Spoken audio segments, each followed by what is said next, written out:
Bonjour les enfants, bonjour à tous et bienvenue sur My Torah Kids. Aujourd'hui nous allons parler de la suite de l'apprentissage de la cacheroute en parlant des mélanges d'aliments. Nous avions déjà discuté qu'il y a certains animaux qui sont permis et d'autres totalement interdits. Et il est normal de ne pas les mélanger dans la même casserole. Imaginez que l'on va cuire ensemble de la viande de poulet avec de la viande de lapin. Mais les deux viandes vont se mélanger et aucune des deux ne sera permise à la consommation. Alors que va-t-il se passer si nous mélangeons différents aliments autorisés? Combien y a-t-il de sortes d'aliments? Tout d'abord, parlons du bessari. Le terme bessari en hébreu désigne la viande. Cela peut être de la viande de bœuf, de la viande de poulet. Il y a en second le chalavi. Cela concerne tous les aliments à base de lait, comme le lait, le beurre, les yaourts ou le fromage. Et pour finir, le parvé. Cela désigne tous les aliments qui sont ni viande ni lait, tels que le poisson, les légumes ou les fruits. Et la question d'aujourd'hui, a-t-on le droit de mélanger tous ces aliments ensemble? Il est important de faire remarquer que tous les produits laitiers cachers viennent du lait d'un animal cachère, de la vache ou de la chèvre, car tout ce qui provient d'un animal cachère est cachère. Cela vaut pour le lait, mais aussi pour les œufs. Pour être sûr qu'il n'y ait aucun mélange avec un autre lait d'un animal non cachère, on s'efforcera de ne consommer des produits laitiers que ayant été surveillés par un juif, depuis le moment de la traite jusqu'à la fin de la fabrication. De la même façon, la vérification des œufs est très importante. À l'intérieur de l'œuf, il peut y avoir des fois des gouttes de sang, cela peut arriver, et cela peut rendre l'œuf non cachère. On doit donc bien vérifier que cela ne s'est pas mélangé, car sinon, ce mélange aussi sera interdit. Parlons maintenant des mélanges de différents aliments autorisés. A-t-on le droit de mélanger de la viande cachère avec du lait cachère? Eh bien, la Torah, dans sa grande gentillesse, nous rappelle l'importance de ne jamais faire souffrir personne, ni un humain, ni même un animal. Ce qui fait que la Torah nous dit qu'il est interdit de cuire le chevreau dans le lait de sa mère, qu'il est interdit de cuire de la viande dans du lait. Et c'est pour cela qu'il y a une interdiction formelle de la Torah de mélanger tout produit laitier avec de la viande, et ce, de quelque manière que ce soit.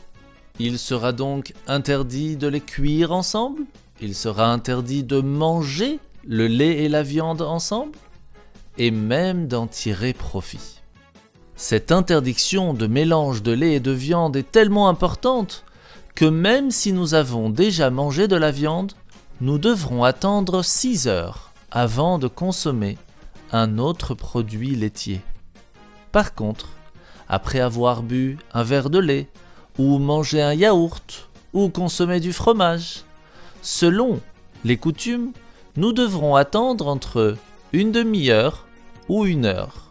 Il est par contre très important de toujours bien se laver la bouche avant de consommer de la viande. Pour être sûr de ne pas arriver à mélanger ces deux produits, on ne consommera pas de produits laitiers sur une table ou une nappe sur lesquelles on a l'habitude de manger de la viande.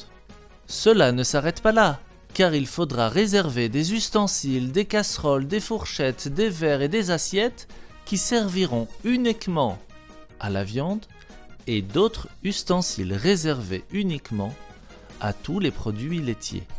On fera même très attention d'avoir une salière différente pour le lait et la viande. Lorsque nous allons nettoyer les casseroles, les verres et les fourchettes, nous ferons attention de ne pas nettoyer ensemble les ustensiles de lait et de viande pour ne pas les mélanger. On le fera alors dans 2 endroits différents. Parlons maintenant du mélange de la viande et du poisson. Mélanger la viande et le poisson ensemble peut être dangereux pour la santé. On sera donc vigilant de ne pas préparer, de ne pas cuire, de ne pas mélanger la viande et le poisson ensemble. Mais il ne sera pas nécessaire d'attendre un temps précis avant de consommer de la viande après le poisson. Simplement, manger un morceau de pain et boire un peu d'eau entre les deux. Il sera donc permis de cuire dans la même casserole du poisson et de la viande, à la condition de ne pas les cuire ensemble et de bien nettoyer la casserole avant de l'utiliser. Comme vous pouvez le constater, les règles des lois de la cacheroute sont nombreuses. Il est donc très important, avant d'acheter un aliment dans un magasin ou même dans un restaurant, de bien vérifier que le produit est certifié cachère par le rabbin. Cela vaut pour le vin ou le jus de raisin ou tout produit dans lequel ils sont mélangés, qui devront être certifiés par le rabbin cachère à 100%. Ainsi, lorsque nous voudrions manger à l'extérieur de chez nous, il faudra faire attention à plusieurs choses. Tout d'abord, la cuisson de certains aliments qui ont une certaine importance et qui ne peuvent pas être mangés crus, comme par exemple la viande, le poisson, les pommes de terre, ne peuvent être cuits sans la participation d'un juif. Généralement, c'est tout simplement au début de la cuisson, où il va allumer la gazinière ou la plaque électrique pour que le cuisinier puisse ensuite poursuivre son travail. Étant donné qu'il y a beaucoup de lois dans la cacheroute, on ne pourra pas se rendre dans un restaurant quelconque, acheter de la nourriture cuisinée, si cela n'a pas été vérifié par des gens compétents, comme des rabbins. C'est pour cela qu'on ne peut pas non plus manger du poisson ou une salade dans un restaurant non cachère, ou si on est invité chez une personne non juive, car il y a tellement de possibilités de mélange interdits que cela serait problématique.